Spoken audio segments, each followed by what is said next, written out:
राधे कृष्णा आप सभी को। कार्तिक मास में बहुत सी कहानियाँ कही जाती हैं, लेकिन आज जो हम कहानी सुनेंगे उसे 5 की एक कहानी कहा जाता है। एक ब्राह्मण ब्राह्मणी थे। वो रोजाना 7 कोस दूर चलकर गंगा जमुना में स्नान करने जाते थे। रोज इतनी दूर आने जाने की वजह से बुढ़िया रोजाना थक जाती थी। एक दिन बुढ़िया कहने लगी कि कोई बेटा होता तो बहू आ जाती, घर आते तो खाना बना हुआ मिलता, कपड़े धुले हुए मिलते, रात को हमारे पैर दबाती। ब्राह्मण कहने लगा, तूने भली बात चलाई, चल मैं तेरे लिए बहू लाऊं। ब्राह्मण बोला कि एक पोटली में थोड़ा सा आटा बांध दे और उसमें थोड़ी मोहर अशरफी डाल दे। उसने पोटली बांध दी। ब्राह्मण ने पोटली उठाई और चल दिया। चलते चलते थोड़ी दूर गया। एक गांव में जमुना जी के किनारे बहुत सारी लड़कियां घर घर खेल रही थी। उनमें से एक लड़की कहने लगी कि मैं तो अपना घर नहीं बिगाड़ूंगी, मुझे तो ऐसा ही घर चाहिए रहने के लिए। उस ब्राह्मण को उस लड़की की बात बहुत अच्छी लगी। उसने अपने मन में सोच लिया कि मैं इसी लड़की को बहू बनाऊंगा। जब वो लड़की जाने लगी तो ब्राह्मण उसके पीछे पीछे चल दिया। जब वो लड़की अपने घर पहुंची तो ब्राह्मण कहने लगा कि बेटा, कार्तिक का महीना चल रहा है, मैं किसी के घर का खाना नहीं खाता। अपनी माँ से पूछ कि मेरा आटा छान कर रोटी बना देगी क्या। अगर वो मेरा आटा छान कर रोटी बनाएगी तो ही मैं रोटी खाऊंगा। लड़की ने अपनी माँ को सारी बात बता दी। माँ कहने लगी कि बेटा, जब बाबा से कह दे, मैं तो खाना बना ही रही हूँ, 4 रोटी बाबा की भी बना दूंगी। लेकिन लड़की कहने लगी कि नहीं, बाबा ने कही है मेरा आटा छान कर ही रोटी बनाना। उसकी माँ कहने लगी ठीक है, जब बाबा से आटा ले आ। वो बाबा से आटा ले आई। जैसे ही उसकी लड़की की माँ आटा छानने लगी तो उसमें से मोहर अशरफी निकली। लड़की की माँ सोचने लगी कि जिनके आटे में मोहर अशरफी पड़ी है उनके तो घर में कितना धन होगा। वो ब्राह्मण से कहने लगी, बाबा तुम अपने लड़के की सगाई करोगे क्या। ब्राह्मण कहने लगा कि मेरा लड़का तो काशी बनारस पढ़ने गया हुआ है, लेकिन अगर तुम कहो तो मैं खान कटोरे से तुम्हारी लड़की को ब्याह कर बहू बना कर ले जाऊंगा।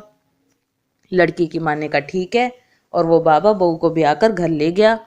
घर आकर बोला, रामू की माँ दरवाजा खोल, देख मैं तेरे लिए बहू लाया हूँ, बहू का स्वागत सत्कार कर। ब्राह्मणी बोली अंदर से, दुनिया तो मुझे ताने मारती ही है, अब तुम भी मार लो। हमारे तो 7 जन्म तक ना कोई बेटा ना कोई बेटी, तो बहू कहाँ से आएगी। ब्राह्मण ने कहा तू दरवाजा तो खोल, आके देख तो सही।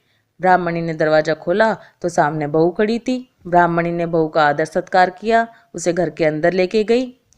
अब जब ब्राह्मण ब्राह्मणी नहाने जाते तो बहू पीछे से सारा घर का काम करके रखती, खाना बनाती, सास ससुर के कपड़े धोती और रात को उनके पैर दबाती। इस तरह से काफी समय निकल गया। सास बहू को सीख देती है कि बहू, चूल्हे की आग को कभी बुझने मत देना, मटके का पानी को कभी खत्म मत होने देना। एक दिन चूल्हे की आग बुझ गई। बहू भागी भागी पड़ोसन के घर गई कि मुझे थोड़ी सी आग दे दो, मेरे चूल्हे की आग बुझ गई है। मेरे सास ससुर आएंगे, सुबह से गए हैं, थके हारे आएंगे तो मुझे उनके लिए खाना बनाना है। पड़ोसन कहने लगी, अरे तू तो बावली है, तुझे तो ये दोनों मिलकर पागल बना रहे हैं, इनका कोई बेटा बेटा नहीं है। बहू बोली, नाना आप ऐसे मत कहो, इनका बेटा तो काशी बनारस पढ़ने गया हुआ है। पड़ोसन बोली, अरे ये तुझे झूठ बोल कर ले आया है, इनका कोई बेटा नहीं है। अब बहू पड़ोसन की बातों में आ गई और कहने लगी कि अब आप ही बताओ कि मैं क्या करूं। पड़ोसन कहने लगी, करना क्या है, जब सास ससुर आए तो जली फूकी रोटी बना देना, अलूनी पलूनी दाल बना देना, खीर की कड़छी दाल में और दाल की कड़छी खीर में डाल देना। बहू पड़ोसन की सारी सीख लेकर घर आ गई और घर आकर जैसा पड़ोसन ने कहा था वैसे ही करा। जब सास ससुर आए तो उसने उनको पानी भी नहीं पूछा, ना कोई आदर सत्कार किया। सास ने बहू को आवाज दी कि बहू खाना लगा दे, तो बहू ने खाना लगा दिया। सास कहने लगी, बहू ये जली फूकी रोटी क्यों है, दाल अलूनी क्यों है।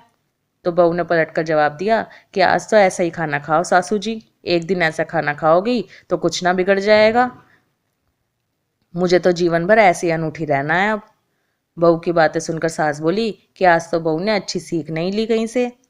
अब बहू फिर पड़ोसन के घर भागी और कहने लगी कि अब आगे बताओ, आगे क्या करूं। पड़ोसन बोली कि अब अपने सास ससुर से 7 कोठों की चाबी मांग ले। अगले दिन जब सास जाने लगी तो बहू अड़ गई कि मुझे तो 7 कोठों की चाबी चाहिए। तो ससुर कहने लगा कि दे दे इसे चाबी, आज नहीं तो कल चाबी इसे ही देनी है, हम आ जाएं कल नहीं। सास ससुर के जाने के बाद बहू ने कोठे खोलकर देखने शुरू कर दिए तो किसी में अन्न भर रहा था, किसी में धन भर रहा था, किसी में बर्तन भर रहे थे, सभी में अटूट भंडार भरे पड़े थे। जब बहू ने 7वां कोटा खोला तो उसमें महादेव जी, पार्वती जी, गणेश जी, लक्ष्मी जी, पीपल पथवारी, कार्तिक के ठाकुर, राई दामोदर, तुलसा जी का बिड़वा, गंगा जमुना बहरी थी, 36 करोड़ देवी देवता विराजमान थे और वहीं पर एक लड़का चंदन की चौकी पर बैठकर माला जप रहा था। बहू ये सब देखकर चौंक गई और लड़के से कहने लगी कि तू कौन है। लड़का कहने लगा, मैं तेरा पति हूँ, दरवाजा बंद कर दे, जब मेरे माँ बाप आएंगे तब खोलना।